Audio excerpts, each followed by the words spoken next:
Welcome back. ہم بات کر رہے ہیں بلی کے گلے میں گھنٹی کون باندھے گا. اس پس منظر میں جو مسلم لیگ نواز نے چارج شیٹ جاری کی ہے سابق صدر جنرل پرویز مشرف کے خلاف. ضیاء صاحب، اس چارج شیٹ میں ایک چیز ہے کہ جنرل مشرف نے فوج کے انسٹیٹیوشن کو کرپٹ کرنے کی کوشش کی اور اپنے منظور نظر افسران کو پروموشن دی، اور اس کے ساتھ ساتھ ایک اور الزام ہے کہ NRO کرپشن کی پروٹیکشن کے لیے انہوں نے جاری کروایا. کہ خیال میں ان چارج شیٹس پہ کچھ ایکشن ہو سکتے ہیں؟ اور ایک کون لوگ تھے جو جنرل مشرف کے منظور نظر تھے، اور ساتھ کیا NRO میں بھی ان کا کوئی رول تھا؟ ارشد، اس انسٹیٹیوشن پہ جس کے متعلق کا ذکر کیا گیا ہے، وہ پبلک میں اس کا ڈسکشن کرنا کہ بھئی وہاں انہوں نے کیا کرپشن پیدا کی، وہ زیادہ میرے خیال سے وائز نہیں ہوگا. لیکن خود مشرف نے اپنی کتاب میں لکھا ہے کہ اس انسٹیٹیوشن میں پروموشن جو ہوتے تھے وہ میرٹ پہ نہیں ہوتے تھے. انہوں نے خود لکھا ہے، اور اپنے ساتھ ان کے ساتھ جو زیادتیاں ہیں وہ بھی انہوں نے بیان کی وہاں پر. تو ایک خود چیف آف سٹاف پاکستان کی آرمی کا وہ جب خود کہتا ہے کہ یہ ہوا ہے تو ظاہر ہے کہ انہوں نے بھی کیا ہوگا. جب ایک دفعہ میرٹ کو آپ نے ختم کر دیا تو پھر اس قسم کے پروموشن تو ہوئے ہوں گے. اور جہاں تک اس بات کا تعلق ہے کہ اپنے منظور نظر بلو آئیڈ آفیسرز کو ترقی دی اور ان کو موقع فراہم کیے پیسے بنانے کے لیے، وہ تو زبان زد عام تھے اس زمانے میں، جس زمانے میں مشرف صاحب حکومت کر رہے تھے. ہاں، یہ دوسری بات ہے کہ میڈیا نے اس پہ زیادہ کام نہیں کیا اس زمانے میں. سب کو پتہ تھا کہ بھی مثال کے طور پہ یہ گیس کی جو کوٹا ملتا تھا لوگوں کو، جو نیب کا چیئرمین بنتا تھا اس کو بڑی چیزیں مل جاتی تھیں. مالک صاحب نے بھی ذکر بھی کیا اس بات کا. تو یہ تو ہوتا رہا ہے. مالک صاحب، اس میں مسلم لیگ نواز نے پروملگیشن آف NRO پہ کہا ہے کہ یہ پروٹیکشن آف کرپشن کے لیے تھا. اور اگر آپ یونائٹڈ نیشنز کی جو رپورٹ آئی ہے پروب انٹو اساسینیشن آف بے نظیر بھٹو، اس میں کہا جاتا ہے کہ جنرل اشفاق پرویز کیانی گارنٹر تھے NRO کے. مسلم لیگ نواز نے ڈائریکٹلی کیوں نہیں نام لیا؟ بات ہے کہ یہ NRO ہوا تھا تو یہ بھی واپس آئے تھے. Let's be practical. اب یہ نہیں ہو سکتا کہ کسی چیز کا ایک فائدہ اٹھا لیں اور باقی چیز گندی ہو جائے. میں وہی کہتا ہوں یہ نان ایشوز ہیں فرینکلی جس میں پھنس رہے ہیں. جہاں تک منظور نظر کو جابز دینے کا تعلق ہے، کیا نواز شریف صاحب نے انہیں جنرل ضیاء الدین کو اب نہیں لگایا ہوا؟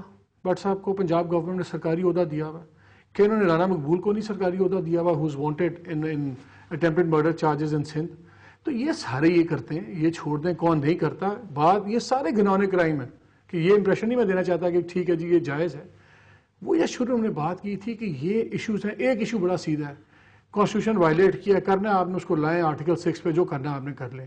یہ 15 ایشوز جو نہ کبھی انویسٹیگیٹ ہوں گے، نہ کہیں پہنچیں گے، کوئی بیورو بن جائے گا، کوئی انویسٹیگیشن کمیشن بن جائے گا، 15 گاڑی اور خریدی جائیں گی، لاکھوں روپیہ کروڑوں روپیہ خرچ دیا جائے گا ان انویسٹیگیشنز پہ جن کا نہ قوم کو فائدہ ہوگا نہ کسی کلوجر تو ملے گا قوم کو. کہ یہ کوئی ایموشنل کلوجر نہیں ہے. یہ کلوجر صرف پاسٹ کو کلوز کر کے فیوچر، ابھی پریزنٹ کو تو آپ کر لیں.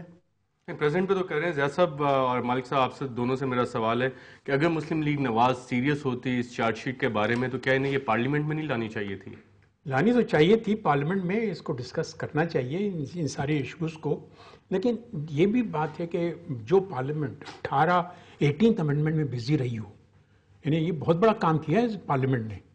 وی should give credit to that parliament. یعنی آپ دیکھیں ساری ہر قسم کا پارٹی اس میں موجود ہے اور ہر ایک کی اپنی اپنی مینیفیسٹو ہے. انہوں نے مل کر ایک 18 امینڈمنٹ جو پاس کروایا، بہت بڑی بات ہے. یہ مالک صاحب سیز کہ یہ یعنی نان ایشوز ہیں. یہ اس پہ ٹائم ویسٹ کرنا ضروری مجھے نہیں لگتا کہ ضروری ہے. اب کریں، آج ہماری بات ہے پرائرٹائز کرنے کی. صرف بات ہے اس سارے issues in way very important issues ہیں، یہ کوئی ڈینائی نہیں کر رہا. پرائرٹی ہے کہ نہیں ہے؟ آپ کی پرائرٹی آج کیا ہے؟ لوگ خودکشیاں کر رہے ہیں، امپلائمنٹ آپ کی بڑھ گئی ہے، اکانومی آپ کی تباہ ہو گئی ہے، law and order serious issue ہے. یہ کون سی اکیڈیمک گیموں میں پھنس رہے ہیں کہ کس نے NRO میں کس نے سپورٹ کیا کس نے نہیں کیا؟ آپ نے مشرف کو ٹانگنا ہے، آپ آرٹیکل 6 میں لے آئیں، کانسٹیٹیوشن وائلیٹ کیا ہوا ہے، سامنے سامنے بات ہے. اس میں تو کر نہیں سکتے.